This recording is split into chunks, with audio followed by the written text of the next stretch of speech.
Police commissioner Balram મીણાએ press conference યોજીને LCB પોલીસે પકડેલા આરોપી વિરુદ્ધ કાર્યવાહી હાથ ધરી। પ્રાપ્ત વિગત અનુસાર અમદાવાદ નવરંગપુરા નાયબ પોલીસ કમિશનર કચેરી ખાતે નાયબ પોલીસ કમિશનર બલરામ મીણાની અધ્યક્ષસ્થાને પ્રેસ કોન્ફરન્સ યોજી, જેમાં ઘાટલોડિયા તેમજ ચાંદખેડા, રાણી, સાબરમતી વિસ્તારમાં ઘરફોડ ચોરી કરનાર તેમજ ગાંધીનગરમાંથી વાહન ચોરી કરનાર ચીખલીગર ગેંગના 4 ઇસમોને એલસીબી ઝોન 1 ટીમ દ્વારા પકડી જેલ હવાલે કરી કાયદેસરની કાર્યવાહી હાથ ધરવામાં આવી અને હવે મુદ્દામાલ સહિત કઈ જગ્યાએ ચોરીઓને અંજામ આપ્યો તે અંગે આગળની કાર્યવાહી નાયબ પોલીસ કમિશનર બલરામ મીણા ચલાવી રહ્યા છે। ત્યારે હવે અમદાવાદ વિસ્તારમાં ચોર ટોળકી ઝડપાઈ જતા આશરે 8,64,869નો મુદ્દામાલ સીઝ કરવામાં આવ્યો છે। અન્ય ચોર ટોળકીઓમાં ભારે ફફડાટ ફેલાયો છે। જોકે અમદાવાદ પોલીસ દ્વારા સઘન પેટ્રોલિંગ કરી આવા તત્વ સામે કડક હાથે કાર્યવાહી કરવામાં આવી રહી છે।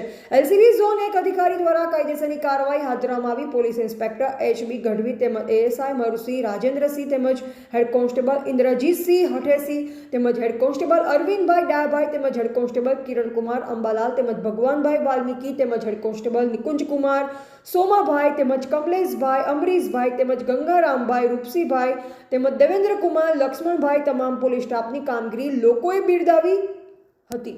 એવા હિતેશ ઠક્કર, ઘાટલોડિયા, ચાણક્યપુરી, અમદાવાદ।